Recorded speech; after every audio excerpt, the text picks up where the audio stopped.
This RE/MAX Realty Professionals property video is presented by Ron Pletcher. Lovely two-story home in Lakewood Hills near beautiful Lake Monroe and Eagle Point Golf Resort.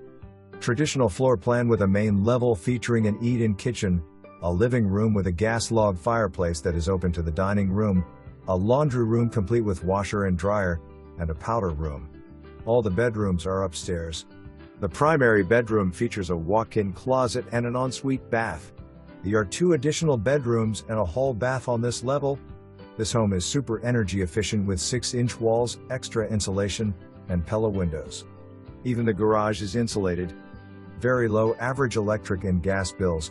The large deck overlooks the large 1/3 acre plus / nicely landscaped backyard with a useful, large 12 by 12 garden / storage shed.